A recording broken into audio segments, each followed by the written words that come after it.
Welcome back to That Davis Show. I am your host, Kenneth Davis. Follow me at That's Davis, executive producer of That Davis Show, and Flipping Friends, of course, is Ryan Bukoveski. Follow him at Ryan B. Ski and Ryan B. Ski 1 on Instagram, even though he uses none of it. We would really like him to actually use this. It's the ghost of Ryan on social media. Get ready for the holidays. I was Christmas here. Carol. I need to make a post. Why? Just waiting and waiting and waiting. I mean, like, it's funny. I'll go back and I'll still see occasionally on my Twitter that first show you had at IMS. I forgot it was RB something or whatever. ZRL. Yeah, would you please discontinue that account? Will one of y'all just please go and just kill that account? It's just sad. It's just like funny how things just live out in the ether. It's just like, I'm still here. It's like no one's using you. Like, what in the world? I was looking at a comedian's page, right? And you know, people have other pages or whatever. And he hadn't used this page since 2015. And it's funny to see the people that still follow it. And it's like, what are you waiting on? Like, again, maybe you didn't run across it, but it's just funny to be like, damn, it's been 6 years, and no one has hit this. But what were you about to say, Ryan? I feel like, have you seen the movie Free Guy with Ryan Reynolds? No. Do you know anything about it? I get that he's either in a game or alternate. Yeah, he's in a video game as an NPC, a non-playable character. So, like, anytime you play like Grand Theft Auto and it's just like a regular person, that's who Ryan Reynolds is, and he breaks out of the system basically. I feel like that's a movie right there. Like, what lives out in internet land, out in the ethos, like, right? When just we're not imagine all these memes and pictures and old accounts. Dude, and like, you gotta hold that one. You gotta hold that one back. You may have just came up with something. That's like some type of Night at the Museum mixed with Wreck-It Ralph type. You know what I'm saying? Just that's a. I think someone's gonna steal your idea out there, bro. To be honest with you, you know. And it's funny, like, not even. Of course, someone can steal it from here, but it's funny how sometimes when you think of something, I feel like if you don't use it, you still put it out there. It's like someone else just grabs onto that or latches onto it. Of course, and there's only so many new things under the sun, so there's only so many things to kind of come up still. We put a timestamp so that if anything comes out that at all is similar to that, it's on YouTube. That's my idea. We need to get me some royalties right now. Need to get you something, man. Need to get something in your hand. We need to figure out who the writer is, and I just like take a selfie next to him, like, oh, I was a part of the production. He stole my idea. Give me money. Right. Now look, just off some random stuff before we jump into the show. Me and you were talking pre-show, and I was talking about I just got a spam call, and this is the 4th or 5th one I received today, and usually I'll just stop the ring. Wait, Ken, were they scam likely or just unknown? Or are we on phone numbers? Scam likely because they were from states that I don't have anybody that I know of that lives there, right? It was Maryland. Where else was it? Odd. Right. It was some other. Hey, Maryland's here. By the way, you gotta get your warranty for your car that you didn't even buy out here or have anything. What am I doing? Like, I don't have my phone right next to me. Okay. It's right here. Listen. Matter of fact, look. So today, it was 4 today, and I received 2 yesterday. So it was Maryland, Wisconsin, Connecticut, and 1 from Chicago, Illinois, right? And also, since I got 1 from Folsom, California, but they have a number there, but I don't know that damn number, right? Folsom. I've never been to Folsom. So anyway. I love how all the tricks of the trade, like, go as unknown, go as a regular number. Call them twice. Maybe they'll answer thinking it's all we need to do is get them to say yes. Just answer. I have a house phone, even though, of course, it's not a house phone. It's connected to my cable and it runs through the cable wire, right? Mm-hmm. So it's not the old house phone that we grew up with that you plug into the wall jack or whatever, right? And I'll occasionally answer the phone just to whoever's calling to let them know that person does not live here, right? So it was some Spanish woman, I believe, had this number prior to us having this number. So I answered the phone. This may have been 3 months ago.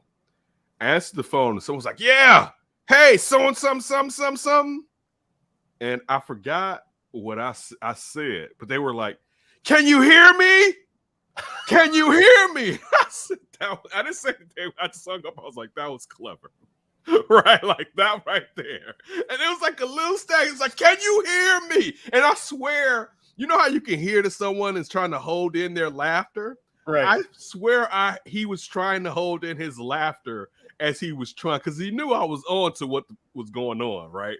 Mm-hmm. So it was just funny to see the scam trying so hard, but it's also interesting to know that in this, as the world changes and grows, how many different ways it is to try to get your hands on somebody's information / money, which is just, it's weird, so, but it's, go ahead. Along with what you're saying, at the old job with the customer service, we would sometimes deal with scammers where you're calling people and they had an automated message set up to like try to get you, the phone agent, to give out your information to them. And so they would have it. Wow. And I remember listening to the recording of one. It was so funny to me. Like, it was this old man, like, barely can hear, like, hello, hello, can I help you? And then all of a sudden, crash. It's like, oh, I fell. And, like, you can hear the phone agent, like, are you okay, sir? Should I call 911? Are you okay, sir? Just give me your phone number and your name, and I'll call you back at midnight.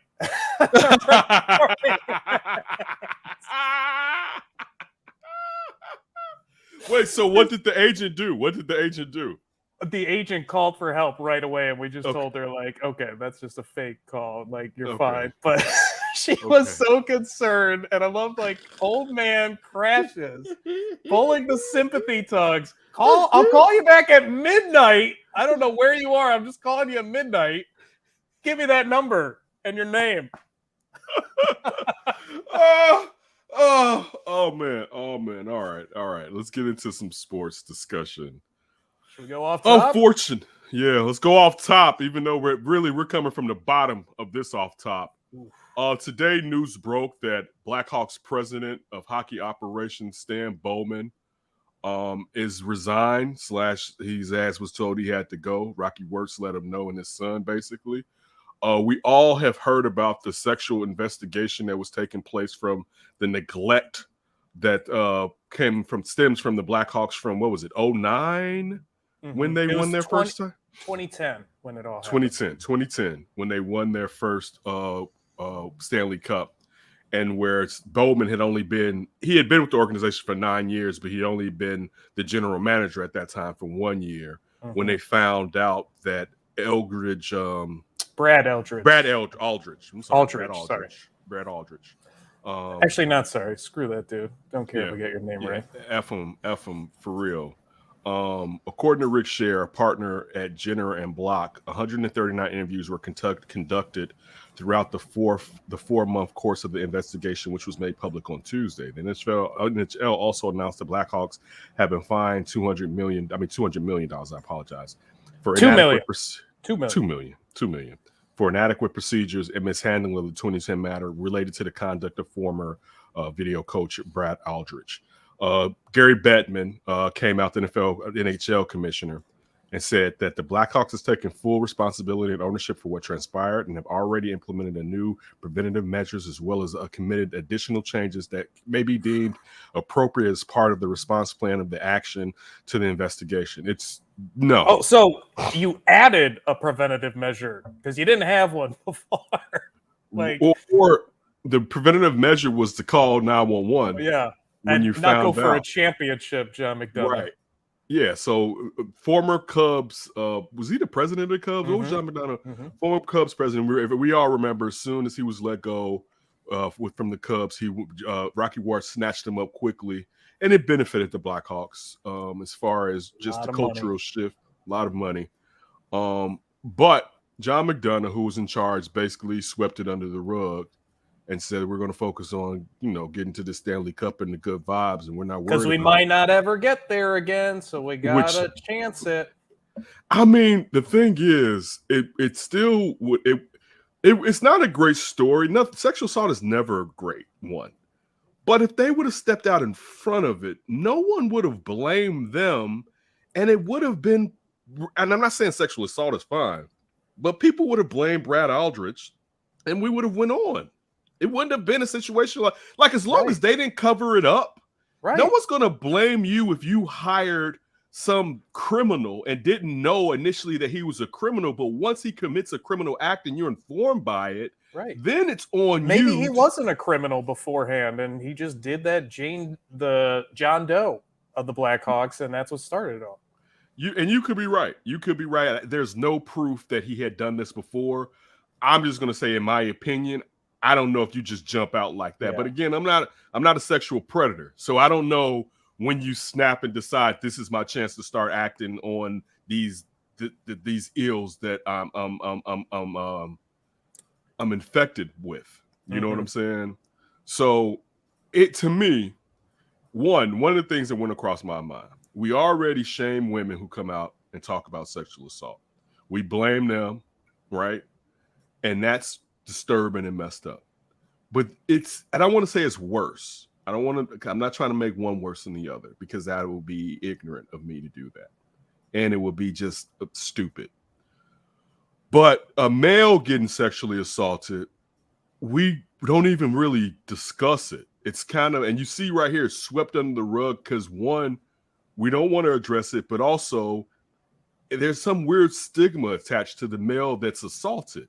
You know what I'm saying? Let alone if you're assaulted by another male.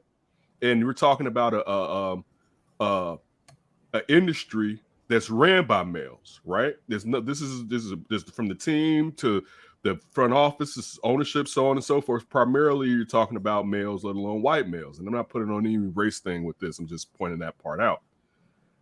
But men need to come to grips with sexual assault, period, right? I've told you on past shows I was sexually assaulted by a girl years ago, right? And people didn't believe me. It was kind of like, haha, yeah, right. You know what I'm saying? You're just trying to brag. Right. But also just like you full of it. You know what I'm saying? Oh, you're dreaming it. Until I kind of came back at those two people that I was close. One of them that was my best buddy, and the girl's friend, right? And I won't tell you what a girl's friend is now, but I see her every day. But yeah. Twist. Yeah, right. And when I said it to her, and at first it was always like, yeah, whatever. And then like when I brought it back up later on, they were both kind of like, yeah, that does kind of sound like you were assaulted. Now, again, I was dissed because I was a guy that got assaulted. And how can a woman assault a male? We can go over the physiological, how can it go? But it can happen. It happened to me, all right? And I'm not looking for any sympathy, you know what I'm saying? But even saying that, if something changed and I needed help, it's okay if I need said help, right? As of right now, I don't think I do, but who knows what's wrong with me that I don't know stems from here, that, what, all right. But to the point that I'm trying to get to, that I don't even think I would have said, I know I wouldn't have. I wouldn't have even said anything if it was a guy that did that to me, right? I wouldn't have told anybody. I would have buried that ish and went to my grave with it. And I shouldn't even slightly grin when I'm doing it, but that's what I would have done, right? And there's something because people get sexually assaulted, men and females, and it's not that person's fault. You know, it's like, period. You know, and this listen, do you know how hard it is when you're trying to start a hockey career, all right, in a male masculine world, to go to your front office? You don't know which way and your coaches, you don't know how they judge and what they have in preconceived notions in their mind, and tell you don't know if this is like a son of John McDonough or like a cousin or something. The closeness that they have to Brad Aldrich. But even regardless if they were close to him or not, you don't know the stigma. You don't know the stereotypes that they may associate to a victim in this situation. You know what I'm saying?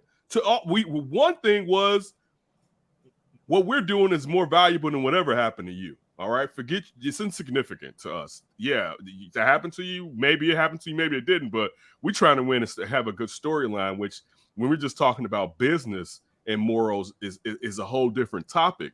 But still, to get back to it, it's just something that sometimes we need to have open conversations about our own hangups when it comes to gender and assault, because I think as a whole, we really haven't come to grips with it. Just And I mean, just when you're watching something in your own home, I want you to do this, everyone that's listening or watching this. And you see something that's not your vibe. What's your reaction? And then why do you have that reaction? Because I do that to myself at times. Be like, wait, why are you feeling like that? You know what I'm saying? And just honest, you got to ask yourself honest questions, because if you don't, how will you fix them and become a better individual? Or do you just believe that everything you feel is correct regardless? So getting all the way back to what's happened with the Blackhawks, John McDonough is a horrible person. Well, everyone associated with this aren't good people. Joe Quenneville, and I'll tell you this.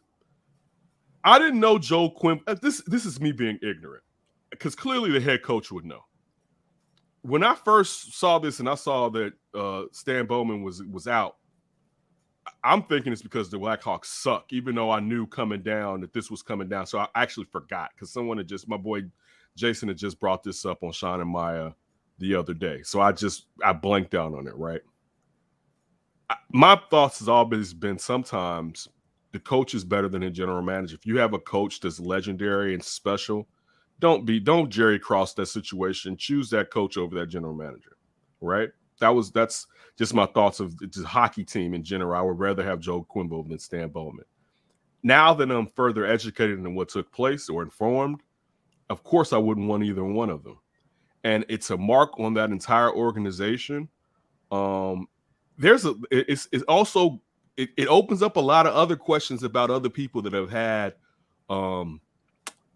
alleged incidents in that organization. Mm-hmm. I know a lot of people kind of talk about Patrick Kane and how, they put him out there by himself to kind of teach him a lesson. Part of the thing, I thought they put him out there because there was no cover for him. Don't give them kudos because they finally did something. And I'm not trying to make this a Patrick Kane, but there's some stuff about the Cubs that is funny, and I don't even want to really jump into it, because I don't. But I wonder, are those some of the things and some of the attitudes which have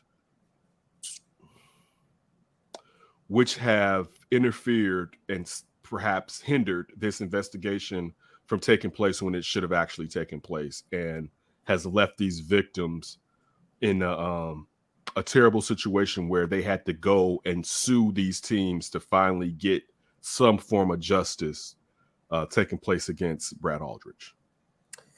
Yeah, it's ugly. And like you said from the beginning, if you just had, get in front of it, like just do the right thing.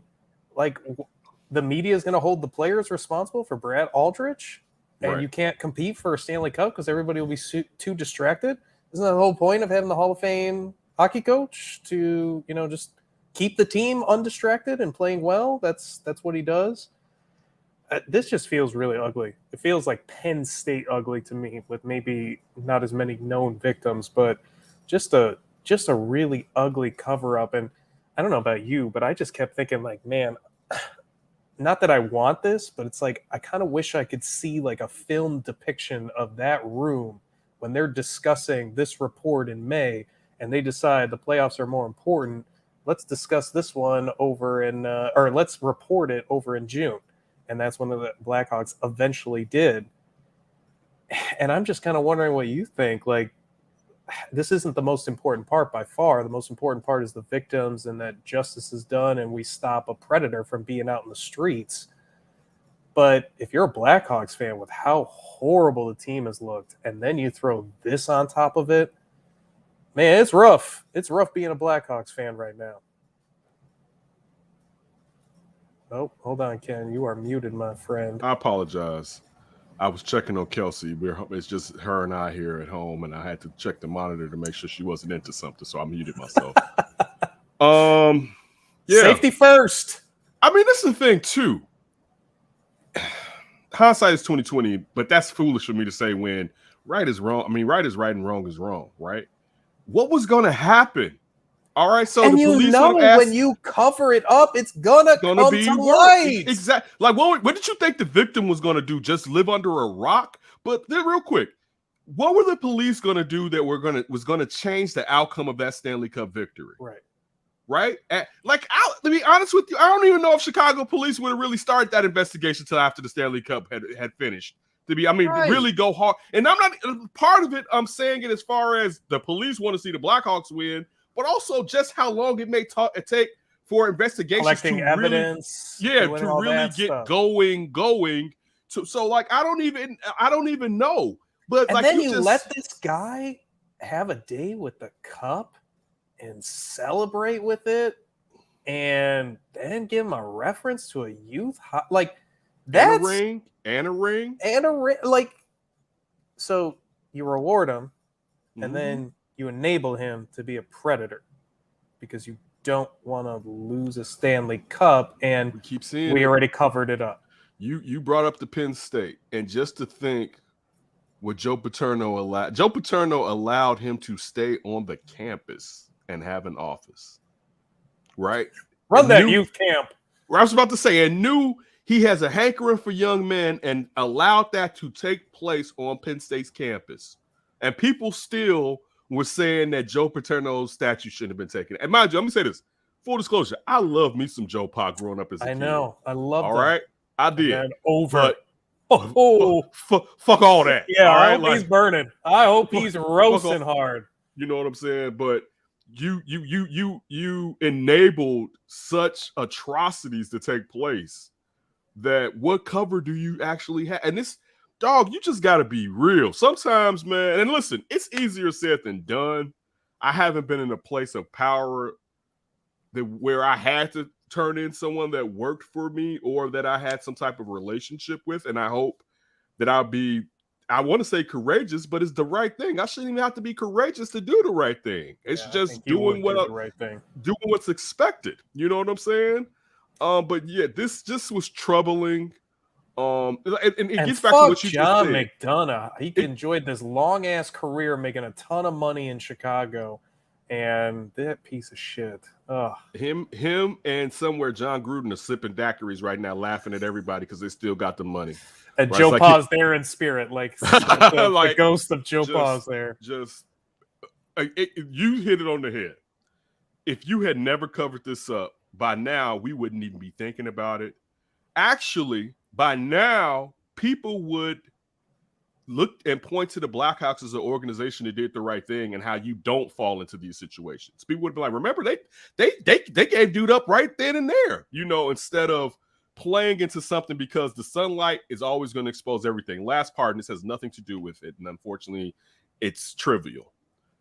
This is why I don't believe Michael Jordan was gambling on basketball and got suspended by the NBA. Because I feel like it would have, that's too big of a story. It would have been right? Out, something would have come out. We're talking about the mid 90s. I mean, early 90s, actually. Something. No one's hiding that. We released The Last Dance not too long ago and everybody lost their shit. I mean, you're telling me people haven't still been trying to look into that stuff? Hey. But it all comes to light unless the FBI and CIA are somehow involved in it and they can redact the hell out of something. It usually all comes to light, man. You're better off addressing it and hitting it head on. I'll tell you what, Jordan's the GOAT if he got away with that coverage. Facts. And again, it's just a sad story to the John Doe and to the young man. We I don't want to say we feel sorry for you because you probably don't want that from us, but all blessings and energy in your way. You know what I'm saying? Because that's got to be something to have to deal with for the rest of your life, let alone the people that were supposed to stand up and look out for you turned their backs on you. And money ain't everything, but get every dollar you possibly can get. Please do. Blackhawks. Please.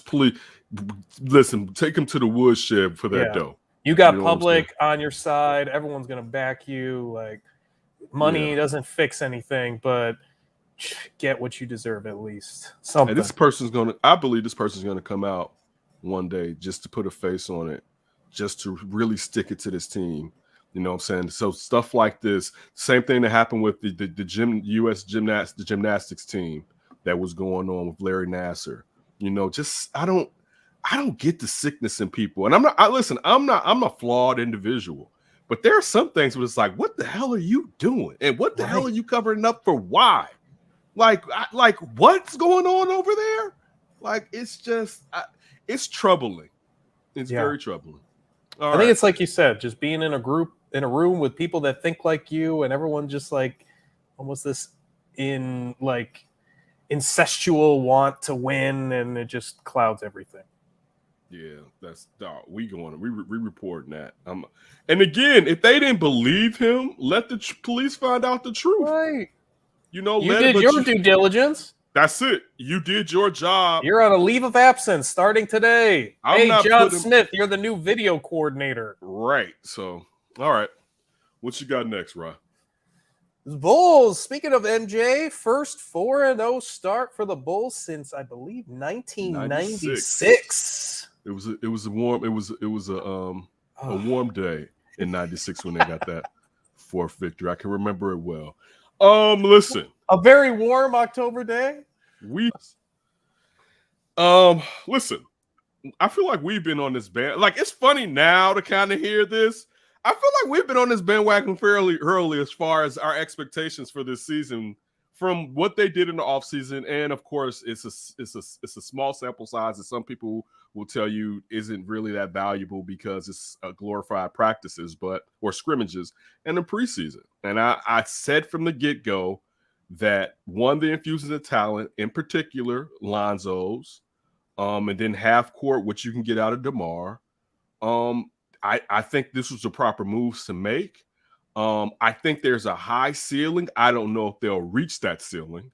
But they Arturius Karnisovas and Mark Eversley have sent them down a path, a very smart path, to say the least. And it's also goes, and this part I'll say is too early to tell for sure, but it also gives us a real good view into how competent they are when it comes to team building. You know, because this isn't just let's throw it all in the bag and see what works out. They knew we need a point guard. We need someone to take the ball out of Zach's hands so Zach isn't worn down, right? Also, we need a mentality, all right? We need a vet that can kind of do some of the things that Zach does. And then last year before the All-Star break, this Wendell Carter miss isn't working out. What can we get for him and get perhaps someone down in the post that can really help this team for the long run, right? A scoring threat down low. Exactly. And also, not just that, but a facilitator. Remember, what was the thing about Wendell Carter last year at the beginning of the season? He's going to take threes and he's going to initiate offense. Remember that?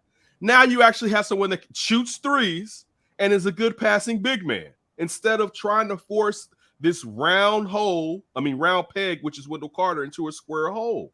You know, now you actually have a big that fits in this system. Now, I want to say he's not the defensive player that Wendell Carter was, but guess what? Neither was Wendell Carter Jr. The height. I used to tell all that Wendell, he should be the leader. Get your asses out of here. Anyway. And I wish Wendell Carter. Best player on Duke. Right. So anyway, you know what I'm saying? This team, it's early and they've beaten some teams that people we know aren't going to be in the playoffs. So you got to take that with a grain of salt. But nobody would have thought the Bulls would have started off 4-0. And those are 4 victories that you don't have to worry about trying to get later on in the year as you're trying to establish playoff rankings when you don't want to be in the play-in. All right. Also, it goes to show again and I said this in the past, what they told Billy Donovan. First of all, they went out. What do we expect? They're going to bring in a first-time coach. I forget Nia Long's husband is the coach of the Boston Celtics right now. That's Greg Popovich. Yes.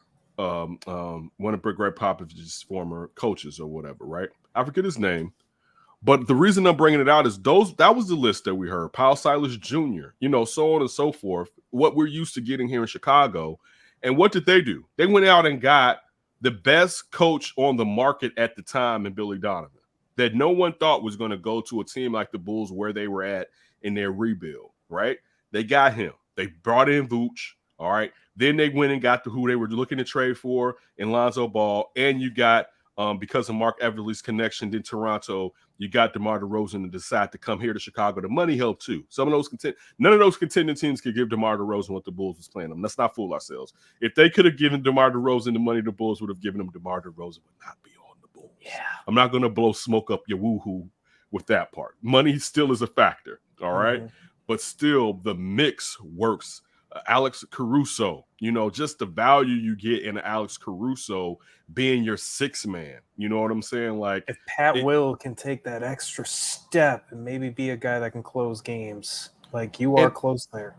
And the thing is, too, what I love about it, and I was saying this yesterday, Pat Williams can organically grow. I think he is so far this year. I do, but if you went into this season with Vooch and then the rest of the team, how it was already said, Pat, we would have been asking Patrick Williams to do a lot. You're going to be like, dog, we need about 16, 17 points from you a game. We need you to get about 7, 8 rebounds. We need you to look to get a block or a steal, so on and so forth, where I'm not saying you don't need some of those things. But now, one, he can definitely focus on defense because that's the most urgent need right now of someone that can defend a large perimeter player and the paint also. That's what you need, but he can organically grow because there's so much talent here. You're not needing him to do more than what he can do right now in his young career. So, he doesn't have to be your 3 or anything like that because DeRozan's here. He would have been asked to be the 3rd or 4th guy. Now the 3rd to probably Vooch and Levine if they didn't get DeRozan. Exactly. Now he's your 5th or 6th guy, basically. And that now he can really find himself, and the infusion of talent and vets gives him a better structure to find himself. Yeah, I think they have looked, like 2 of those games against the lesser opponents, they've absolutely dominated them. So I don't have too big of a problem with how they played. I guess that first Pistons game, a little bit closer than people want, but this team needs to learn how to win. They've been doing a lot of losing for a long time. Zach, this is his first 4-game win streak in his career. Wait, I don't even think 8 years. Wait. Is it his first 4 or was it 3 his first win streak? I can't remember. I'm not sure about the 3. I can't remember in Minnesota, but I remember he hadn't won like back-to-back games last year. That happened. I think it happened last year when he was maybe they went on a 3-game win streak at some point. Okay, that may have been it. But I remember hearing damn, he hasn't won back-to-back games or something to that fact, right? Because you got to think the Timberwolves was sucking before he got here. But you got to think too, you luck your way into 4 or 5 wins somewhere along the line. Not when your team is at the bottom of a rebuild. That's true. And it's just kids. So I'm going to the part with Minnesota, and then here, Garpax didn't know what the hell they were doing. They did. They clinked out Jimmy and was like, man, it's got to hit, right? And only one guy hit, right? Like all that, going back to Chris Dunn and to Laurie and Zach. And yeah, the smoke is cleared, and you traded Jimmy Butler for undeveloped Zach, who's now entering into really his last year, entering into his prime Zach self, right? So, yeah, that shout out to Garpax on that one. I'm not happy. I'm not mad right now, but still, especially culturally, what you gave up. And again, I want to be like I was the person that was like, keep Jimmy. I'm not trying to say that, but just you didn't do what you needed to do. No, and then Laurie throws the yam hammer down on Jokovic yesterday with Cleveland, and even though that's probably not going to go anywhere, it's just not a good trip for the Bulls, for Jimmy Butler. No, it's not. I mean, Laurie's going to average about 11, 12 points and 7 rebounds. Ooh. On Cleveland. On Cleveland. Right. So untradeable, right? Yeah. And again, the first year, I didn't want nobody touching him as far as moving him. But Laurie didn't have it in him, and we know, and I was the person that was ready to let him go. I don't think he'll ever get it in him. If he does and proves me wrong, great on Laurie's part. I think that was the shortest reign of a Finnish king in the history of mankind. Perhaps. Yes, it was. It was. Unless there was some Game of Thrones style takeout in medieval times with the Finnish kings. It was the Finnish Lord. It could have been so great. It could have been Finnish Lord that turned into Lordy Lord. Right, to a pauper. It could have been so great, man. If he just developed the dog in him, because the talent is there. It's just I don't care. I'm gonna get mine, and I'm just gonna be nasty. If he had that, man, Larry Markkinen would be a star in the NBA. He would be a star in the NBA. Then again, if he had that, he probably would have showed it in Arizona and probably would have been way gone by 7. Great point. Great point. But also, too, we don't have Kobe White. We're waiting on him to come back, and that's going to be a great piece for the bench. Not looking for anything more, just him to just be a scorer. And this goes back to your great point. Everything just feels like it fits. That all the pieces kind of, to me, they're missing that other big that they can rely on to either be a rim protector, perimeter player if Vooch is out, because they really don't have that guy. They don't. Maybe Tony Bradley develops into it later on. I don't know. Yeah, but I mean, right. But you know what? If that's going to be the hole right now, where you're not a contender, I'm fine with that, because you can look to see if you can get that through someone being someone being bought out later on in the season. Maybe Thad Young. Because now I was thinking that, because now you have to look at it. If the Bulls get into the playoffs, let alone their seeding is higher than what even we expect, there will be some veterans willing to, all right, I'm going to get buyout, and now I'll go to that Bulls team. Also, it could be next year using your mid-level exemption, finding somebody, or perhaps they find someone in the second round that they view as being a rim defender that can back up Vooch, that they can slowly grow for the next couple years before Vooch's contract runs out. But yeah, that's the hole. But you know what, Ryan? If that's the hole, I'm fine with it. Yeah, a backup big, compared to like last year. If you came to us, we'd have been like, it's a hole at the point guard. They need somebody at small forward. They still need a perimeter defender, but you did pick that up in Alex Caruso. You know what I'm saying? You do have that in Patrick Williams. And if you go small, it's not the end of the world, because there's not a lot of down low dominant guys in the NBA anymore anyways. Right. And you can play with basically anybody, with the two guards of Caruso and Ball playing those passing lanes and being as good as they are defensively. I don't think you're too worried about going small if you're the Bulls.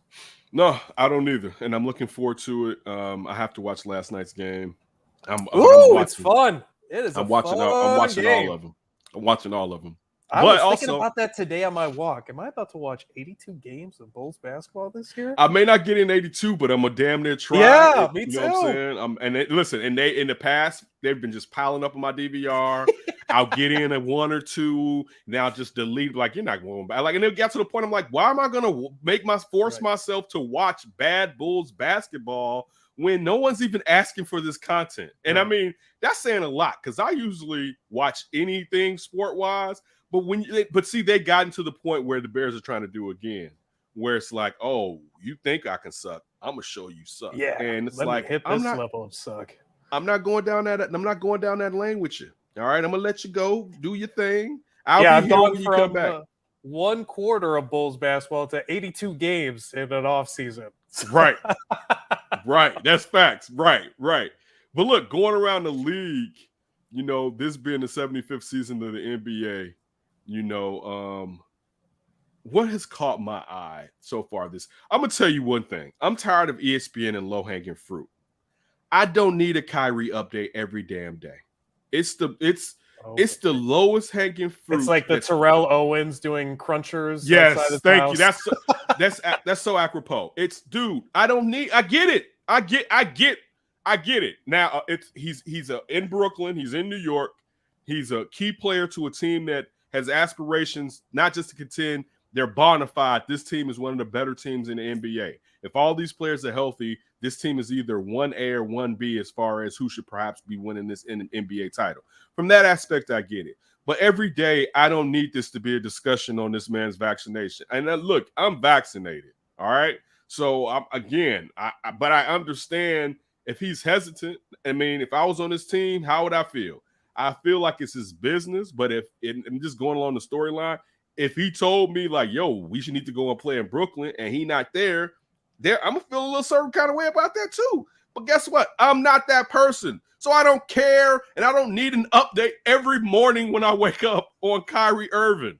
All right, and whatever's taking place on the East Coast, I don't need it. All right, so that's one thing that's jumped out to me. Kyrie is going into a CVS. Oh, he's just getting a toothbrush. Exactly. Oh, we thought we had playing vaccination. Football. They're riding outside of Barclay. Like, oh, whatever, y'all. Y'all figure it out. But just could you not bring it to our attention? Because no one's asking for that. That's not on the Eastern Seaboard. Now, I don't even want to say the whole Eastern Seaboard, just the northern part of it. No one's asking for that.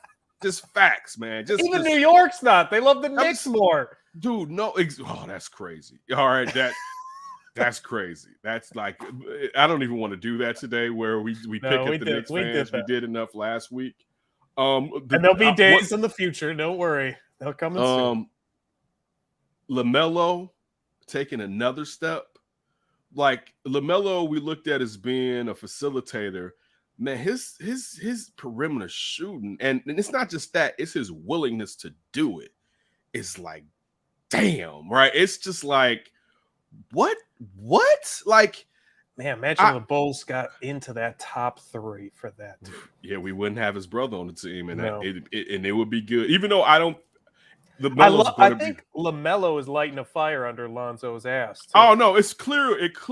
LaMelo showed him what he could be doing, but Lonzo's a better defender, and I don't ever think LaMelo's going to be that. Is going to defend that hard. But also, you ask LaMelo to do a lot more offensively to be a scorer than you ask of Lonzo. So as far as expending. Wow, that would be crazy. Come on down to Chicago when you're done with Charlotte. Right. You want to be a star. You want to be a star, right? But listen, they could end up by that time LeBron will be gone, and you know the Lake Show. Who's coming to the Lakers, right? Big Baller brand on LA. Yeah, I'm gonna walk up in here. So get LiAngelo on the wing. LaMelo has definitely stood up there. Sticking with another great rookie from that class of last year. Anthony Edwards has picked up where he left off last year. Is no fluke in these two gentlemen from that last year's class, which is a decent class of rookies. Outside of the loss to the Heat, I love what Milwaukee's doing. I love that Giannis' hunger never ceases. To keep trying to get. Does he have a little bit of he'll have it. It's working and hit me in a few years. And I'm not saying that to diss, but it takes some years. I forgot who I was talking to. I was talking to someone yesterday, and they was talking about somebody not being it was Tony. It was after our UC show. Me, him, Siafa Lewis, who's leaving NBC now. Siafa and Eric Strobel were talking about the Bulls. And Tony was saying something about DeMar DeRozan's shot not improving. I was like, well, actually, it's kind of like hitting in the MLB. That is one thing you can get better at as you get older. You can, through just experience, become. Now, I'm not saying repetition, muscle memory. Now, I'm not saying now if you're Albert Pujols and you were one of the greatest hitters ever when you were hot, that now at almost 40 you're going to be better. But I kind of mean that for someone who wasn't necessarily that good, that they can get better just from what you just said: muscle memory, wisdom, know-how, guile. Look at DeRozan. He's just getting to a spot. He just knows exactly which angle to take. And if, hey, you're flat-footed here, let me just spin cycle there. Got it. So that stood out to me. And I don't, you know what? I could go over who should come out of the West. I don't have a Western favorite based off of this small sample. It's only a few games. So, and teams are still learning and also just getting the lather up, so I don't have a Western favorite, but it's too early to have a Western favorite. But what stood out to you so far in this 75th NBA season? What stood out the most to me? Just kind of counting the teams in the playoff races in both conferences. This playoffs might be lit. Like, there is not a lot of easy teams. Like, that Toronto team the Bulls played, if that's not a playoff team, that's a high 9. That's a high 9 seed in the Eastern saying last Conference. Week, you better respect them because one, they're coached up well. They have one of the better coaches. Didn't even have their best player, Pascal Siakam. One of the better front office people in Usai Majiri. They're not going to be down for too long. Only thing to stop and hinders them is they play. We know that for playing here in cold-ass Chicago. They're playing cold-ass Toronto in another country where you can get taxed again. Right. If they were, listen, they could even be cold. If they were south of the border and it was still, if they were just past Best Buy Buffalo, watch out. All right, because man, like, dude, listen, Usama Ujiri is such a damn asset, and like he's so smart. Yeah, such an asset. But yeah, that's a great point. Listen, if things stand pat, especially on the East Coast, it's gonna be interesting. Like, listen, you know what I need, and I'll take it win or lose. I need a good old Bulls Knicks. Yes, I was gonna say. I need a good old, and especially with the Tom Thibodeau, Derrick Rose, angle. I need Worldwide West doing his rebuild, and AK and Eversley are doing theirs. I need it. Listen, I don't need it. The NBA needs it. All right, you get those two markets back at each other's necks.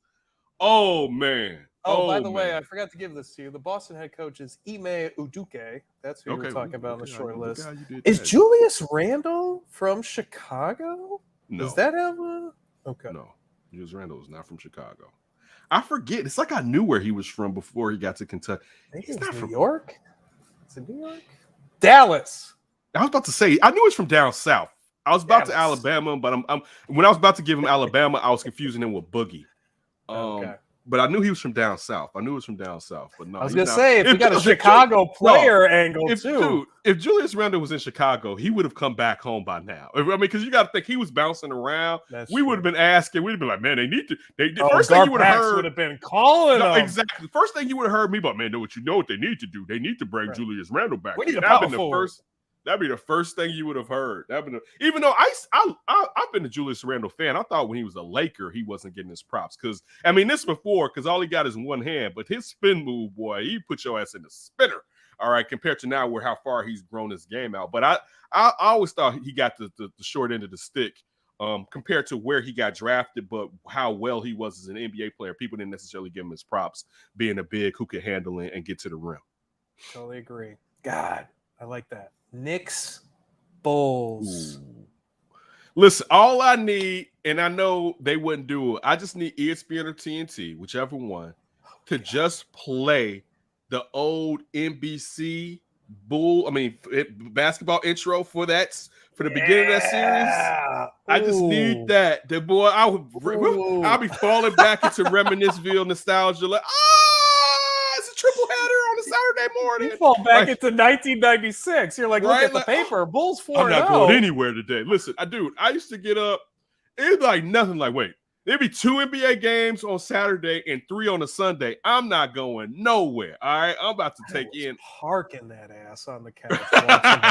All right, like, oh man, dude. On top of that, your team was involved in whatever doubleheader or triple header because they were the championship Bulls. Like, oh.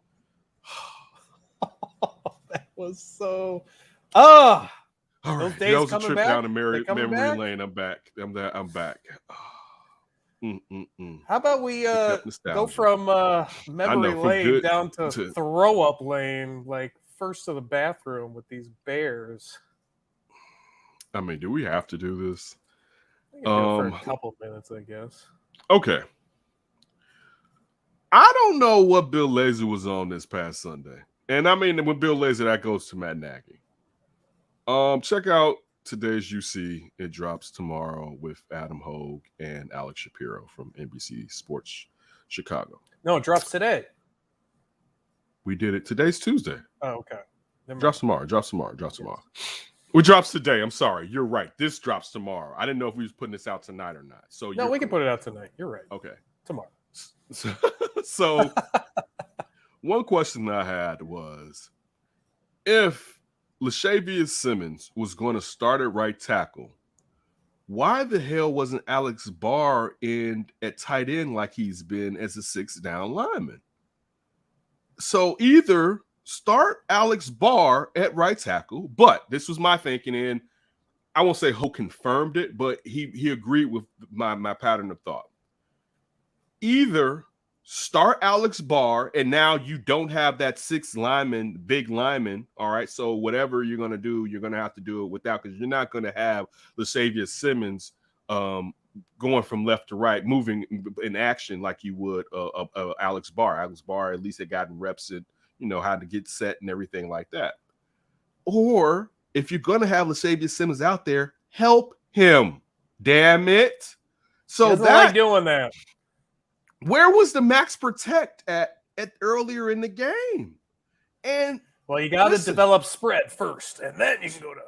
So I actually felt better after Hogue had texted out the 12-man situation as far as the first interception that Justin threw, with the coaches telling him there are 12 men on the field, but getting more information from him being at the game. I believe, was it either Bird? I don't know if it was Bird or Goodwin, but definitely A-Rob weren't set yet.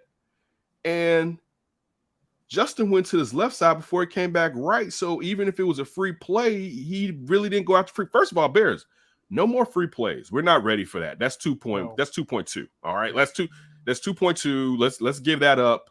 All right. But and I'll say this. I should have said I thought the Bears were going to have the best at this point, the best rushing attack versus the Tampa Bay Bucks than anybody had this season. And because I did think that. I thought, you know what?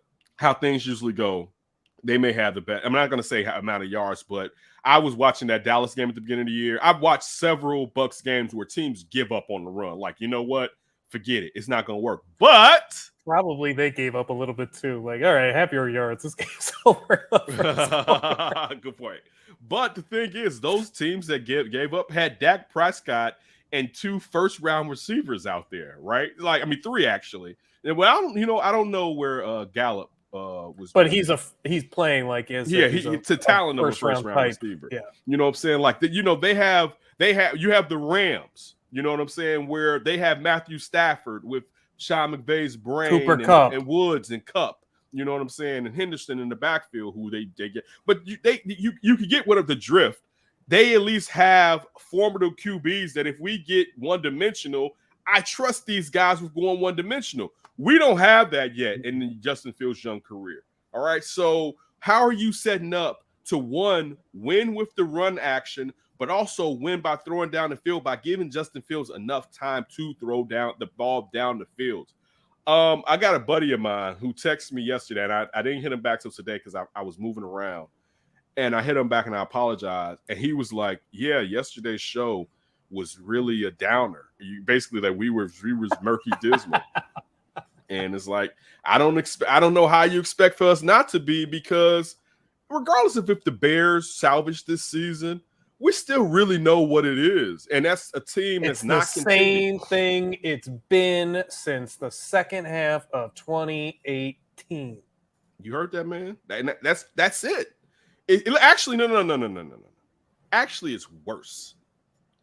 Because at that second half, there were competent moments at time. You know what I'm saying? True. Like the Philadelphia game, the second half of the fourth quarter, you should really say, the Philadelphia playoff game. Yeah, Mitch had a good game against Green Bay to close it out. Right. So you still had peaks and valleys, but now we just really get a lot of valleys, maybe a peak.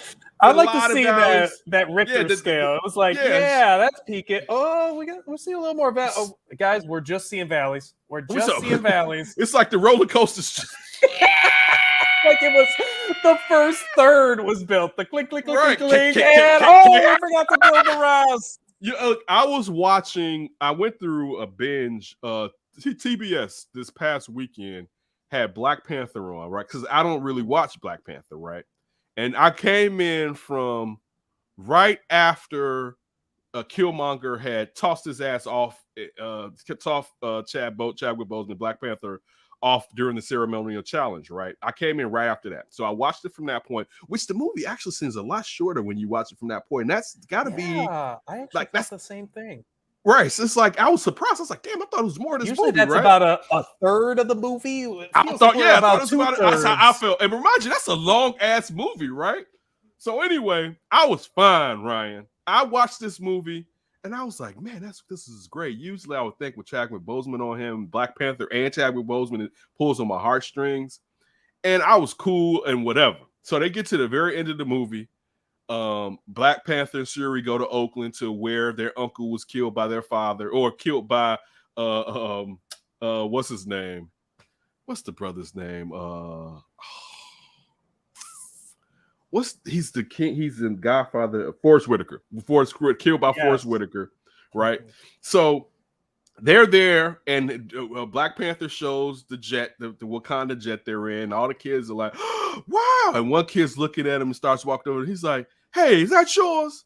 And, you know, Chadwick's smiling or whatever. And the kid goes, I don't know if he goes, who are you, or what's your name? And when he says that, and Chadwick Boseman smiles, I lost it. I was like, no! You made it all the way. It's only one more scene, a post-credit scene after this, Ryan. I had made it. And this kid goes, he was like, what's your name? And Chapman's like, and I'm like,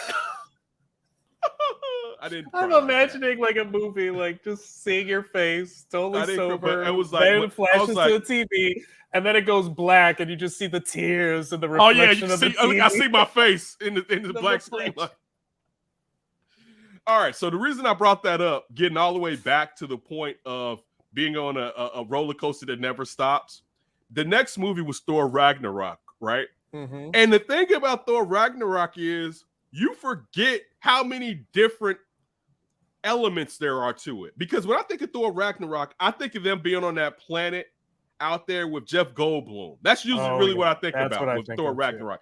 I forgot about the search for Odin at the beginning of it. I forgot about all of that before they even get to that place. Helena, like I knew Helena. I was like, is this the Helena movie? Wait, this is Ragnarok, right? So the part where Thor and Loki are in, I take it Manhattan, New York, right? And they're like, okay, where did you leave? When they went to the old Shady Acres where Loki had left Odin, and they're tearing down Shady Acres, right? Mm-hmm. And Thor gets mad at Loki, and Loki all of a sudden disappears through a round hole, which we know is the magic of Doctor Strange when you see it, right? So then Thor picks up the card, and I also love the fact that Thor's holding the cane like Masterson. If you grew up watching Thor's old cartoon or read the comic books, you know that Thor used to tap the cane, not the cane, the umbrella. That the umbrella is Mjolnir, right? So, but he has, so it also, to see him having that umbrella threw me back to when I was a kid, and they used to play like those 1960s, or maybe it was the 70s, I think it was the 60s, Thor cartoons and Fantastic Four cartoons where their mouths didn't move, and they would just have like the image of them going across the screen, like it's just that one still to be like he's flying, and they just move the still or whatever. So anyway, to get all the way back to the roller coaster ride of the Bears. I know it's taking a long way around here, right? So it's longer than the Bears roller coaster. Exactly. But you get to where Thor goes to Doctor Strange's crib, right? And Doctor Strange is jumping from different spots in the house, and Thor keeps getting jostled by it while he's trying to drink his brew or whatever.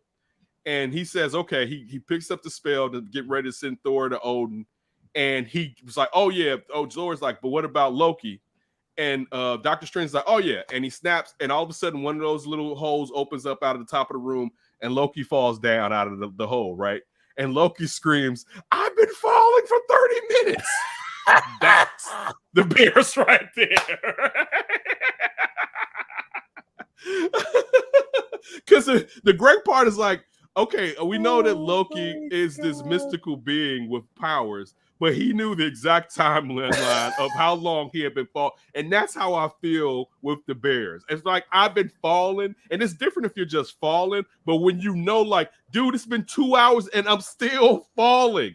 That's the feeling that you have with what's taking place, particularly with this offense, with the Chicago Bears team. And I know that was a really long way to get there. But guess what? Would you rather that story, or you rather me talk more about that? No, I'd rather the story. It was great refresher to hear Marvel over the Bears. Oh God. Can the players just hold a mutiny already? Can we just get this over with? I mean, why? If it's providing them with cover. True. Right? Also, do you hold a mutiny if you don't think you can salvage the ship? So do we just hold mutiny? Like usually you hold a mutiny to overthrow the captain because he's been a tyrant, or you want to cut him out of the booty, and by booty I mean whatever treasures that you hold or whatever. Like it's a double cross. Usually or he's doing something that is endangering you and you don't want to die, so we got to have a mutiny because I'm not going to let this MFer kill me, right? Throwing a mutiny against Matt Nagy does what? As far as, and I'm asking this question, do they believe talent-wise that they're better than this? They should. Honestly, they should. Do they care? They probably do care. But it gets monotonous when you've been going through the same thing for several years. Like, we never talk about the psyche of someone who has signed a contract, right? And people are like, well, you got to sign. Well, you signed the contract. Well, let's look at it. One, you're going to sign. You get drafted, right? So you don't even pick where you get to work. And chances are, if you're good, you're probably going to sign, particularly depending on what league. With the NBA, you're going to sign that second contract if you're good because the team can pay you so much more money than if you move to another team. In the NFL, every team can basically play you the same, right? But franchise tag, worst case. Great. That's a great point. I was going to actually, and I should have thought about that, but I had forgotten about that. So I appreciate you doing that. But the point that I'm getting to, when you're in a job and you're in some place where you come in, you're in shape, you focus on your job and your task, but leadership is inept. At what point, even if you're performing, you're there on time, you're there to be counted for, and you do what you are supposed to do, what point is there the slippage from you doing the extra though that takes you, not just you, but to the team to another level? Because I feel like as a human being, if I'm in a situation, let alone I'm in a situation where every Sunday I leave a chunk of my flesh out there, right? What part I don't even know that I'm checking out, but I'm checking out because the lack of hope that the people that are supposed to set me up so that I can be successful aren't in the proper place or even aren't in this organization. And we never spend time because it's just like, they're the players, they get paid, they're supposed to do it. I don't care what job you work in, all right? And let alone if you're great at your job. If the people that are your higher ups are messing up and you're locked into a contract that's not even guaranteed, all right? I'm like, we do. So we're getting to your point as far as the mutiny. I don't even know if they know what they would do if they could hold a mutiny. You know what I'm saying? Because who do you now, Bill Lazor? And one thing I think I've said it on here, sometimes we act like Bill Lazor is a world beater just because he's competent. Right. Or the old Bears bar at the bottom of towards the ground, where all Bill Lazor has to do is just be somewhat competent, and he's already miles ahead of Matt Nagy, the current or actually play caller. More competent. I'm sorry, my ring light went.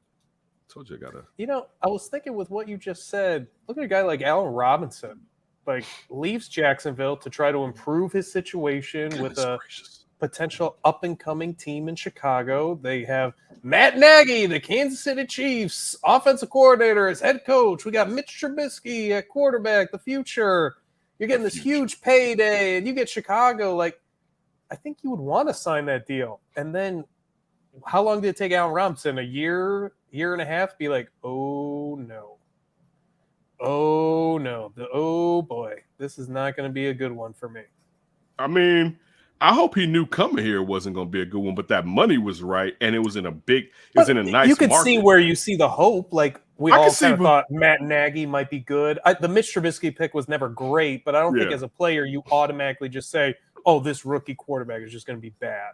I mean, you may not say he's going to be bad, but you know he may not be good, right? Because like these players watch college and they talk to players that are still playing college and their coaches and so on and so forth. So it's easy to get a background on Mitch, depending on do you really want to get a well-versed background, or are you looking for biased opinions to make you feel better about the decision you're about to make because you know they got that contract over there for you, right? And how many teams, and I can't remember, was there some type of bidding war for Allen Robinson? There was a team that had more money. I don't believe so, because it was him and Sammy Watkins. He was coming off an ACL injury the year before too. Him and Sammy Watkins were the top receivers in that free agency class, and he went to the Chiefs. Sammy Watkins did. So Allen Robinson, like you said, with the ACL, his positive was he was younger than Sammy Watkins, but Sammy Watkins was looked at as the known commodity.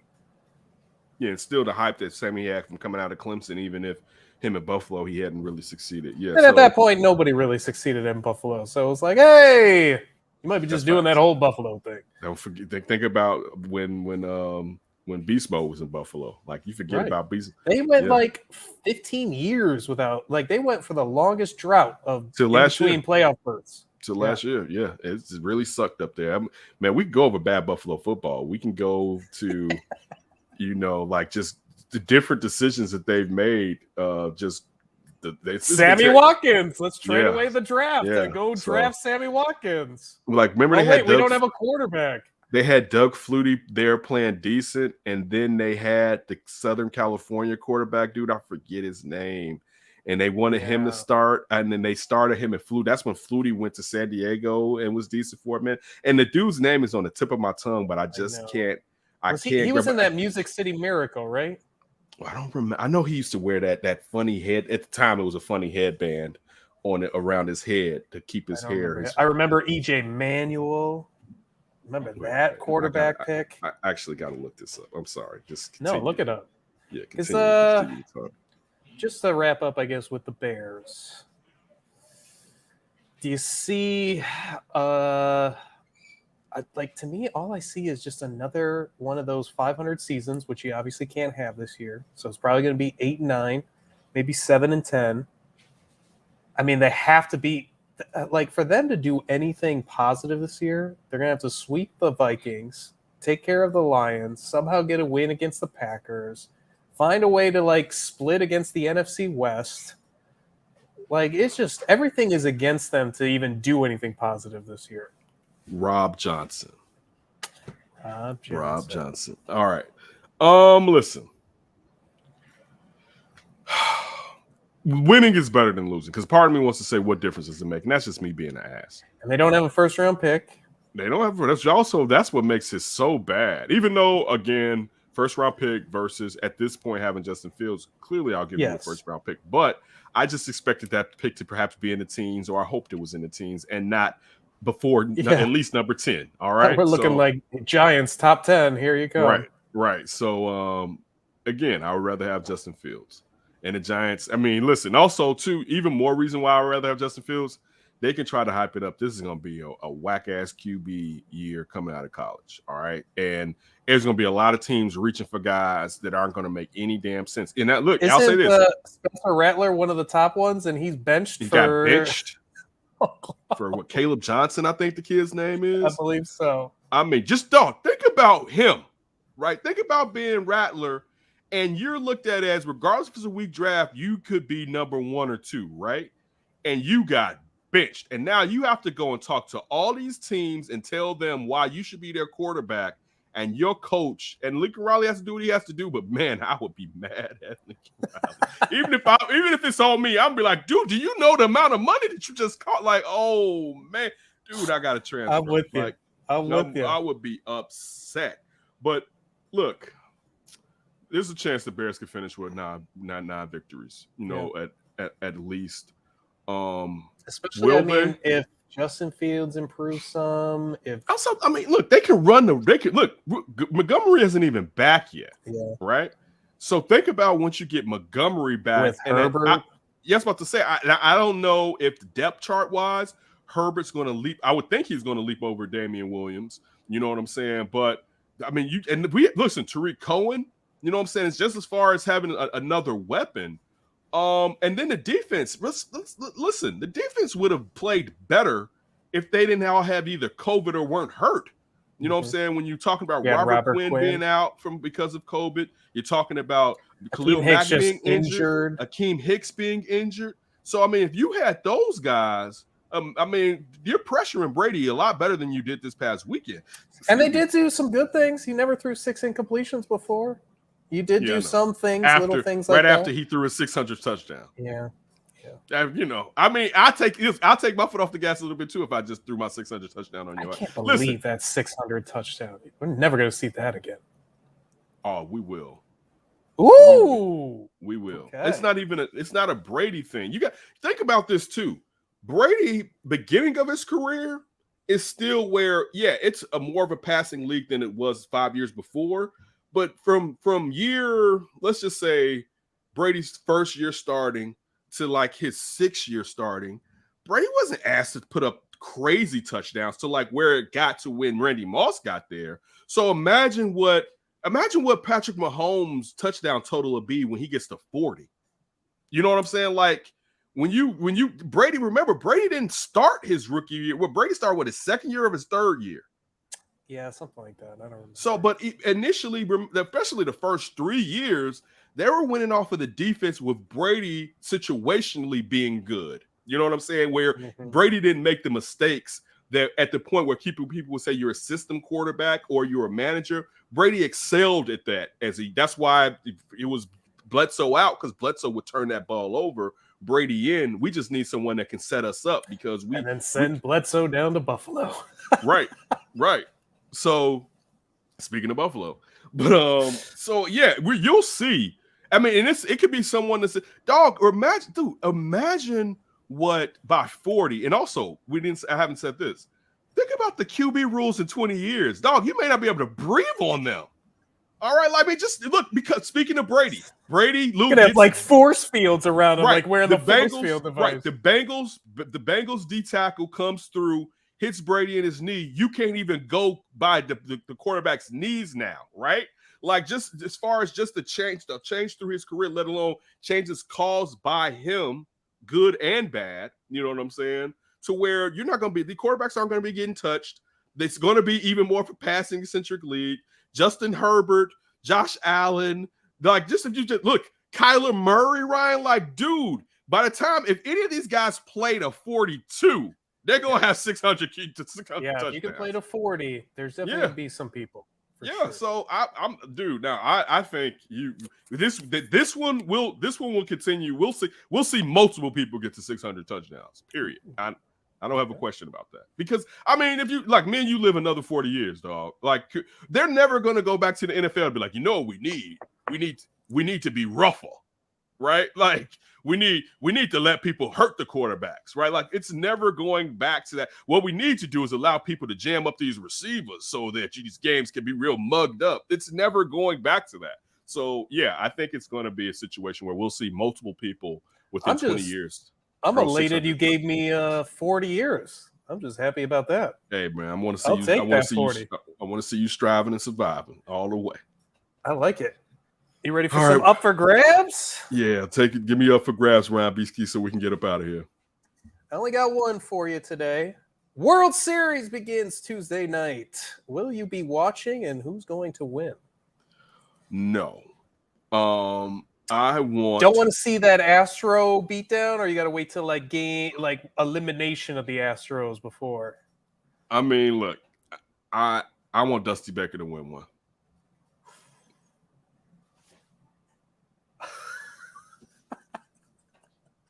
All right. What about Ron Washington on the Braves?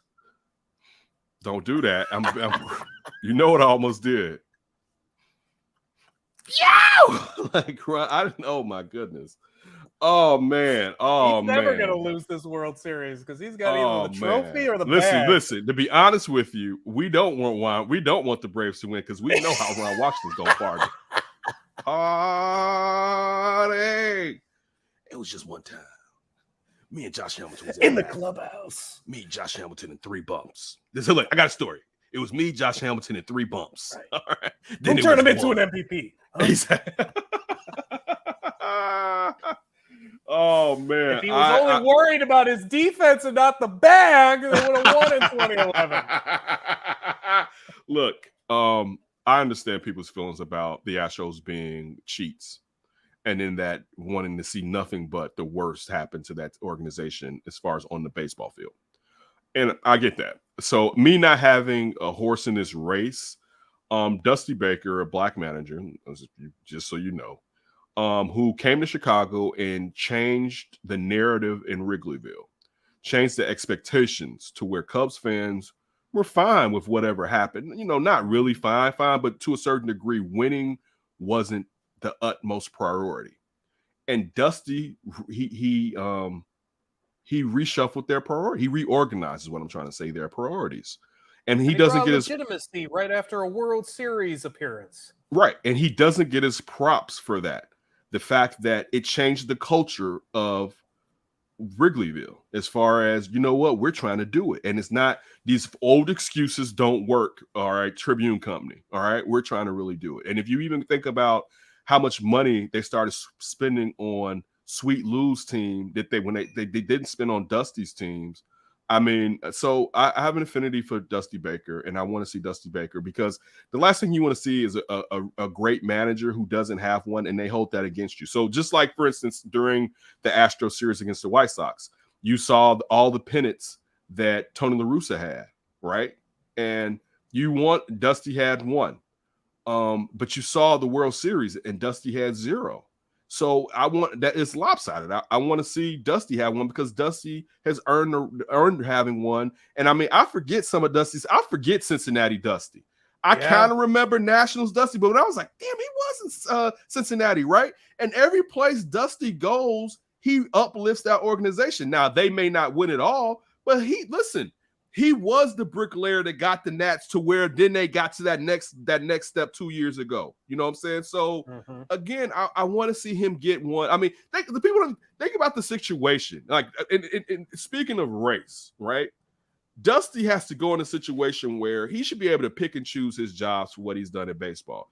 He has to go to where they are the biggest cheats since the Black Sox scandal, basically, right? Like, he has to take that job. Right? Like, hey, man, listen, they got some talent, but I don't know if you want to be down here because there's going to be a lot of heat on their ass, right? He has to go in and do that, and he succeeds and gets them back to a World Series. Talented team, talented organization, but they only have his ace too. And they only have 4 players. So it's not even like he has the exact same team. Now he has the exact same farm system as far as the talent that's come from it. But it's not like they have the exact team from when they were cheating. It's only 4 players from that. But so I after Strohs, but I'm rooting for Dusty. So I want Dusty to finally win one. I'll wake up and see who ESPN tells me has won it. Depending on who's leading in the series will determine my viewership. All right. If it gets to the point where the Strohs, I'm not going to watch like the game before the Stros win it all, but the game that they win it all, I'll tune in. But because my team got bounced and his face kicked in, I ain't watching it. All right, like baseball is too close to the heart. All right, it's too close. I can't. I don't even know if I'm really gonna watch it that much, to be honest. Go ahead. It's not a lot of storylines that grab me in this one. That's kind of like Astros cheating scandal. That's like the main storyline for this. I'm with you. I think Dusty getting a ring would be cool. Freddie Freeman, I guess, too. He seems like a good guy, but there's not too many people I'm just like rooting for on the field in this one. Okay, can I say this too? All right, can I be bad person? I'm slightly rooting for Jose Altuve. I know, right? I don't have a dog in the race. It's more blasphemous than the Ron Washington stuff a minute ago. I know, man. I am. I got to be honest with you. He's just such a great player. Regardless of his cheating or whatever, I admire how great he is. And I don't know. You know what I'm saying? It's just real quick. Can we nickname him Buzz? Did we just lose the computer? Which computer? Oh, yes. Mine is dead. My computer. So is the show over now? No. We're still recording? Okay, just checking. That's my notes computer. Okay. Just making sure. I was like, oh, man, we didn't close the show out. But before we close the show out, real quick, Ozzie Guillen interviewed for the Padres job. Any thoughts on that? I hope he gets it. If they knew what they were doing, they should give him that job. And I hope it's not a Rooney Rule interview. From what it sounds like, they are eyeing Guillen. Maybe that's just a report, but it sounds like they went after him. Listen, he would get those players especially when you listen. There's not going to be too much messing around that Fernando Tatis Jr. can do with Ozzie running that and Manny Machado. They're going to fall in line. And I would love to see Ozzie with a team with that much time. Dog, think about that pitcher rotation when they're all healthy next year, Mm-hmm. right? Mm-hmm. Like, I mean, because I love me some Ozzy, and I've been fortunate enough to talk a couple times with Junior, I would love to see Ozzy get a chance out there, and because it's not a bad team. The thing is even great. It's not a bad team that he's getting the opportunity. Yeah, it just sucks that you're competing against the Giants and the Dodgers. Right, okay. but I mean, hey, that's why you also need someone who can bring attention to you like Ozzy could. But just as a baseball man, as far as his IQ, it's still slept on, to say the least, about Ozzie Guillen. Ozzie Guillen is a very intelligent baseball person, and he should have a managerial job. He should have had several between the last time he had one when he was in Miami.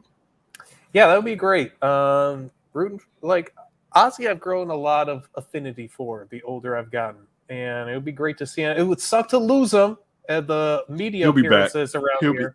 He'll be back. Just hearing him break down the White Sox is a real treat. Mm-hmm. It is. Just him keeping it real, right, for the most part, is a real treat. But if you have an affinity for him, you want him to do what he wants to do, right, and what he's exceptionally good. He wants to manage. He wants to manage. So especially when he's seeing old ass Dusty and Tony La Russa managing. Right. Like, oh, dude, I bet he was like, man, I got another 30 years I can get one of these jobs. Shoot, right? Like, for real, exactly. We're hiring 70s. 70 is the new 50. Let me get in there. It's more that money. I could be 40 with this 60 I hope body. Ozzy gets that job, and then you know what? The funny thing is that would make me stop. I'm never going to forgive them for trading away Fernando Tatis Jr. But in a way, I feel like he's a part of the team because our manager and one of our best players from the past in a defensive shortstop, and Ozzy Guillen, is over there talking to him and just getting his act together. So I would actually root for them. You know what I'm saying? Because I would have to root for them because of Ozzy. You know what I'm saying? Like, only team I wouldn't root for them against is the White Sox, but I would. They instantly become. It's crazy. And you know how I feel about he whose name shouldn't be spoken, Fernando Tatis Jr. They become probably my second favorite MLB team right away if Ozzy's the manager. I mean, I'm just thinking they probably do. You know what I'm saying? Like, I would think so. I knew that Chicago Cubs hate was going to come out some way. No, I think the Cubs. No, because I thought about when I said it. I don't know who I would put in the slots, but the Cubs are probably my fourth. You know what I'm saying? Maybe fifth, but no, I don't. Who's third? I don't even know, but it ain't y'all. All right, like, I want to know who the top five is now. I just know Padres, White Sox, Cubs. Who else is in there? Well, right now, you know, it's Altuve and Dusty, but I'm a terrible person. I'm morally corrupt, I guess, because I don't care about the Astros. You're still what is it? Hysterical from the White Sox loss. You're baseball hysterical right now. Listen. It's something about my team wasn't involved in it, which again, this could be a character flaw of my own that just doesn't make me hate the Astros. I would be the same way. It's just being honest. My team wasn't it. Now, again, just like we opened the show talking about much more, something, not even just much more, something really serious as far as what took place with this assault with the Blackhawks, right? And just, you could see me saying, you got to do the right thing.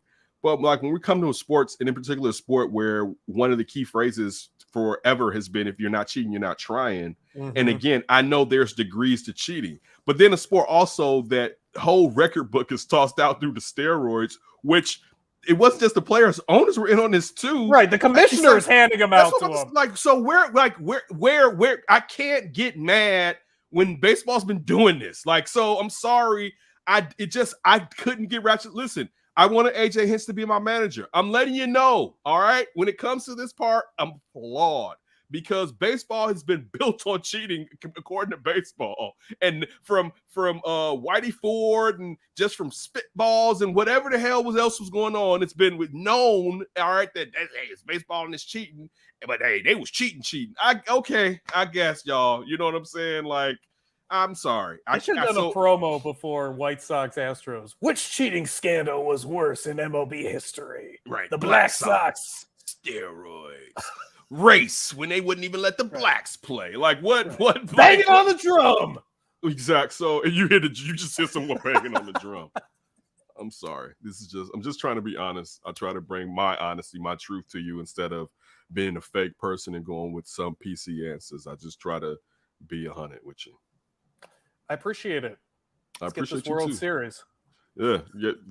We'll see. I root for Let's Dusty. go, Dusty. Let's go, Dusty. Dust it off. Not the Stros, but let's go Dusty in a little bit because he's a little man. Jose Altuve. I just wish he was on my team. I'm sorry, y'all. I do. I see Jose Altuve, and I'm like, about Carlos Correa. I see that free agent, and I think, you're going to get Carlos Correa. I mean, the only thing that can stop Carlos Correa is, does he really want to win, or does he want to get paid first? That's the real thing. Because I think checkbook wise, and I was talking to Eugene McIntosh from the Bigs maybe 2 months ago, and that was the first player he mentioned as far as the Cubs should go after was Carlos Correa. Oh yeah, that's my number one. So no doubt about it. They need pitching really bad, but they need a face. They need a face. He will be a face. And I mean, a good thing about the Cubs, though, even if they're not in contending, they're such a blue blood and they're such beloved in the market or in the MLB that it can attract a player just to be that star player on said team, even if that team is in a rebuilding mode right now. So yeah, hopefully you guys get them. I was messing around on the show, MLB The Show 2021 or whatever. Mm-hmm. And I did the Cubs. Fast forward a year, went to the offseason, just had this massive payroll and just bought all the free agents I needed to compete again. And I'm sure you bought him. Oh, yeah. Carlos Correa was a number one. Who else did you buy? Shane Bieber happened to... Oh, no, I traded for Shane Bieber. I take that back. Because he was on Who'd you trade for Shane Bieber? Well, Cleveland put him on the trade block, and I gave away a bunch of prospects that the Cubs had and players that I could to get them. And then I signed Carlos Correa, signed Noah Syndergaard, signed Robbie Ray, signed Eduardo Escobar, signed Eddie Rosario, signed Jock Peterson. Wow. I mean, dude. Okay.